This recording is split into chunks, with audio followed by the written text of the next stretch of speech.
Hegelian idealism, or the group of philosophies that assure that reality is fundamentally mental, mentally constructed, or immaterial, had a very big response in the European continent, which was known as Continental philosophy. Two main schools in Continental philosophy were existentialism and phenomenology. Existentialists believed that the world was irrational, the world has no ultimate explanation, traditional and academic philosophy is remote from concerns of real life, philosophy focuses on the individual, inability to communicate leads to anxiety, self-doubt, and despair, and the individual must decide how they live in the absurd and irrational world. Soren Kierkegaard was the first existentialist. He scorned Hegel's idea in which the individual dissolves into sort of an abstract reality, but instead emphasized the individual's will and need to make choices, especially in the face of doubt and uncertainty. Kierkegaard believed that despair was completely unavoidable in a human life. This reality comes from the individual having to confront ethical and religious dilemmas as an individual, meaning without consulting anyone else before making the decision. Eventually, Kierkegaard reasoned that this despair was unavoidable unless having a completely unreasoned devotion to God. Unlike Hegel, Kierkegaard believed that the world was completely irrational. He believed the world was filled with dread, and not only is there no identifiable reason or cause of dread, humans have no ability to resist it. In the end, Kierkegaard believed that philosophy is meant to speak to the individual who experiences this despair and dread that he describes in the human life. Friedrich Nietzsche was a 19th century existentialist philosopher that believed the world was driven by will to power. The will to power is an idea that if one lives in the moment and constantly overcomes one's obstacles, he or she will live the true and good life. Nietzsche thought that the hyper-industrialized life and culture of Western society had led people to become drones to a greater and purer life. However, Nietzsche believed an individual called the Übermensch could harness the will to power and break free from society's herd animal. Nietzsche also believed religion was losing its place in society. As he famously said, God is dead. The material-based society of man had become self-centered to the point that the immortal being of God had been killed by people. Therefore, without a God, man had to reevaluate his own morals and try to guide himself in a good direction. Nietzsche also saw human behavior as a dichotomy between Apollo and Dionysus. Apollo is the Greek god of reason and rationalism, where Dionysus is the god of chaos and irrationalism. Sometimes people had to be more Apollonian, meaning they had to be stable, make plans, and be orderly. Other times, one had to be more fun and be intoxicated in their own self-interest, being more Dionysian. When one was able to strike the balance between the two, one could have the fun and productive life that Nietzsche envisioned. Camus grew up in poverty in Algeria, which inevitably led to a childhood subject to suffering, waste, and death. This childhood overall resulted in his asking of the question, is there any reason not to commit suicide? He overall believed that humans waste their lives avoiding the tragic natures of life and instead irrationally choose to reside in stupid self-confidence. Now this is interesting considering the common consensus among the public that the life of stupid self-confidence was preferable to the alternate of the tragic natures of life. To prove this, we took Camus' philosophy to the streets. Check it out. So the question is, would you rather live in stupid self-confidence or an intelligent life, but you'd have tragic? I would rather live in stupid self-confidence because my main goal in life is to be happy. And even if I'm stupid, if I'm happy, it's okay. That's good. Camus categorized the basic human needs into two. The first being the need for clarity and understanding, while the second being the need for social warmth and contact. He claimed that these two properties were neglected by humans. As an absurdist, Camus believed that the lack of a creator suggested a lack of reason for why one thing happens over another. He compared the desirable life of a human to that of the analogy of Sisyphus, in which Sisyphus was forced by Zeus to spend his life rolling a boulder up a hill just to have it roll back down. Through this analogy, Camus suggested that only through persistent struggle against the degeneracy of the world might one finally find a brief love of this earth. With all this being said, it is interesting to mention that Camus regarded suicide as unacceptable. He viewed the world as a competition of murder, of which must be revolted within measure.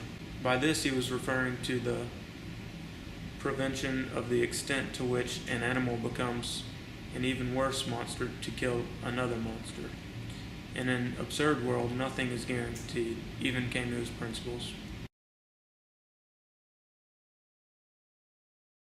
Jean-Paul Sartre was an atheist existential philosopher of the 20th century. In his strong belief of there being no God, Sartre set up 4 consequences of atheism. 1. There is no common ground or nature that connects humans. We are what we make ourselves. As Sartre said, existence precedes essence. 2nd, there is no reason for anything.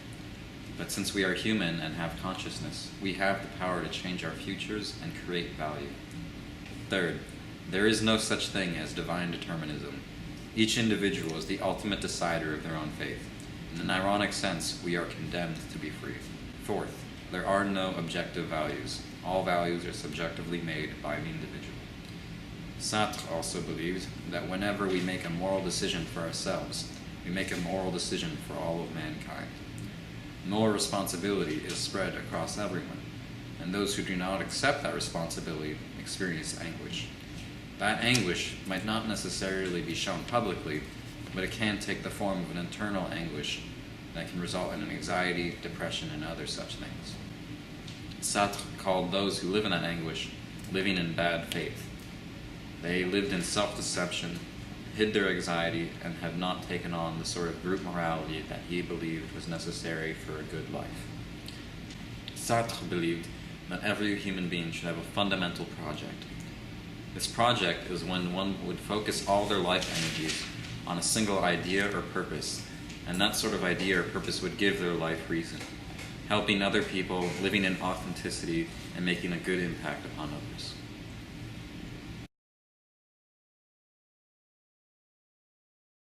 As the first regarded phenomenologist, Husserl paved the fundamental principles for this new philosophy. This philosophy was basically an attempt to reconstruct science. Phenomenology is basically a study of the correlation of structures for every consciousness, relying on the premise that reality consists of objects and events as consciously perceived by conscious beings, such as yourself. One may go about this practice by observing phenomena and making conclusions without making any assumptions of the world. To prove this, we went to the streets. Check it out.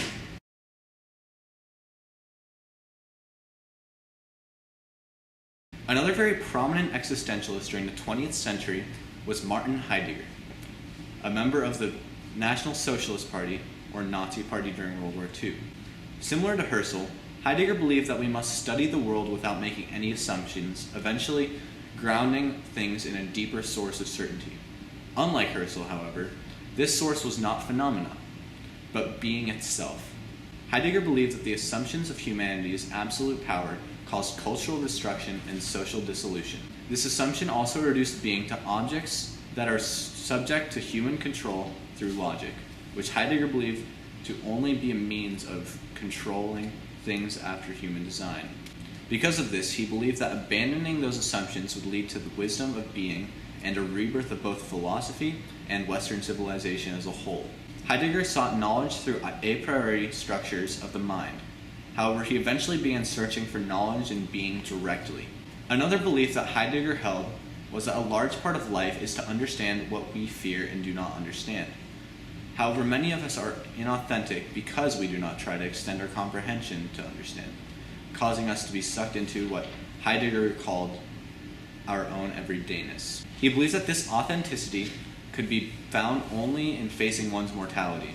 Towards the end of his life, Heidegger became interested in Eastern philosophy, more specifically the works of Lao Tzu. Both philosophers believed that most of human knowledge is actually ignorance, and that a nature is not human-hearted. Summed up, this means that nature, or being, is a guide separate from man, and as Lao Tzu phrased it, in the clarity of a still and open mind, the truth will become revealed. Michel Foucault was very suspicious of claims of philosophical and scientific truths, especially in human sciences. This suspicion was greatly because of his belief that over time invented realities replace each other, none of them being true. He believed that this was caused by changes in the discourse of society, or the ways that people talk and interact within a society, and how they act because of those interactions. These changes in reality created no progress whatsoever. These different created realities are what were referred to as epistemes, serving as a grounds for what is true and what is false in each era. Foucault eventually abandoned looking to the past and using his archaeological system for answers because of this reason. Soon after abandoning archaeology, Foucault adopted genealogy, which instead of emphasizing knowledge, as did archaeology, emphasized power. Foucault became very interested in the micro-practices of the body within a given society.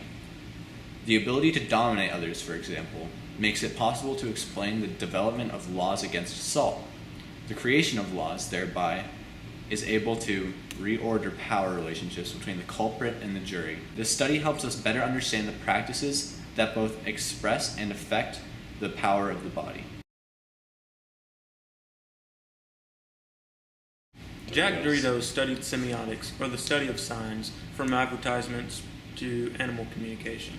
He proposed that meanings within languages were not stable enough to provide a definitive interpretation of texts. We tested Mr. Dorito's philosophy by going to the streets and observing random people. Hello, we've got Connor and Cody here for our Team Gucci Mane for philosophy. We're going to be going around asking people if they can help us find my bitch being this female dog, of course. What they think of my ass. His ass being a donkey, of course. And you have a B on your back. You have a B on your back, obviously referring to the letter B. Sit back and enjoy. Get out of here. So here we have, oh, I'm sorry. Brina. And Alexis? Brina and Alexis, we're going to ask them some philosophical questions concerning the works of Jacques Derrida. Yeah. He was an existentialist, or however you say it. Not sure how you say it.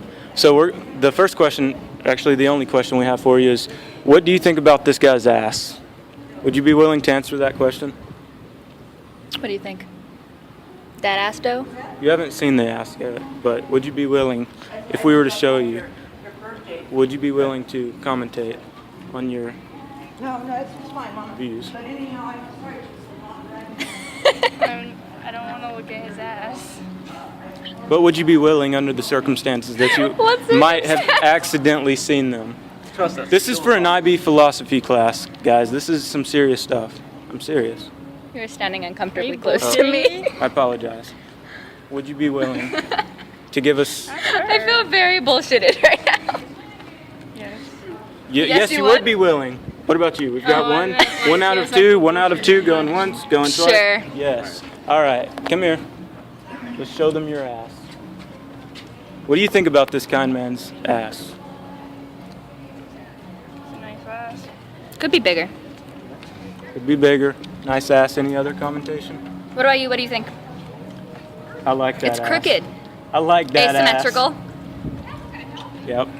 I would like to slap that ass probably too. Unproportional.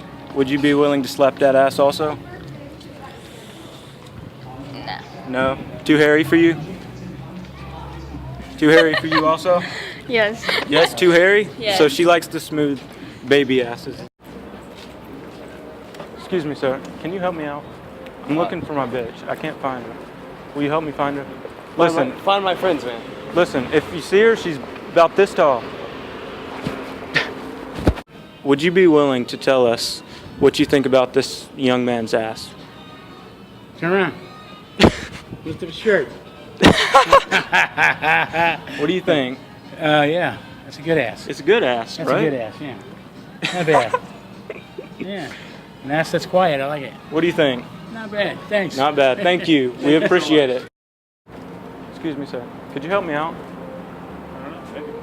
I lost my bitch. Can you help me find her? You lost your what? My bitch. Could you help me find her? Wait. I'm serious. Come here for a second. What? Austin. Austin and Aria. Aria. Austin, let's get closer. So we've got Austin and Aria here. We're going to ask them some philosophical questions. Well, it's just one philosophical question. The first question is, we're going to ask you about some aesthetics of this man. Aesthetics? Yes. Okay. I'm all about aesthetics, man. I feel like Yes? they're very important, yeah. They're very important. No, definitely. So we want you to tell us if he has a nice ass. He has a nice ass. Yes. I mean, I probably wouldn't be able to judge unless I actually saw his ass bare. Are you Wait. prepared to do that after the project? Tell us what you think of his Oh, ass. that ass. Oh, that's clever. I think that's an good. ass taped to his back. Yes. So it's It's very furry, but also very fit. Look at It those looks smooth like a lines. healthy ass. Yeah, definitely. It's definitely a healthy ass. It was used for a stock photo, so it must be a healthy ass. right. Well, thank you for your time, guys. I'm looking for my bitch. I lost her. Sir, school project. Look, sir. Jack Dorito advocated the deconstructive method, which is basically broken down into 3 sections. The first being that you release all assumptions about a language, the second being to detect all possible alternate meanings, and the third to show free play of signifiers. Basically means you refer to the argument that no single order of words can appropriately represent a situation. Lastly, he declares that myths cannot be interpreted because they are but of the imagination and therefore cannot be used as scientific discovery. If this were true, it would disprove a multitude of syllogistic and analogistic deductions proposed by scholars throughout times. Richard Rorty is suspicious of the traditional claims of philosophy to have the methods best suited to finding the truth. He has taken to the ideals of American pragmatism and has applied it to the role of literature in society. Rorty believes literature is supposed to open its readers to new possibilities for constructing a meaningful life. Though some philosophical writing falls into this category, Rorty believes that philosophy itself has no role in extending the possibilities of one's life. He believes that people will generally think that if we remain objective, the supposed truth in life would force itself onto us. Rorty, however, believes that objectivity is an illusion, and the supposed truth is a myth, because humans have no way of knowing when we have found the truth or not. Rorty also believes we are bound by the standards of our own culture, which makes people into sort of copy machines who only apprehend the truth. Rorty once said that truth is what survives all objections in our culture. He believes that once we see a community as ours rather than nature's, our intellectual heritage will be heightened. Finally, Rorty believes that what matters in life is not getting life correctly, but what matters is our loyalty to our fellow humans, which clings together against the struggles of the world.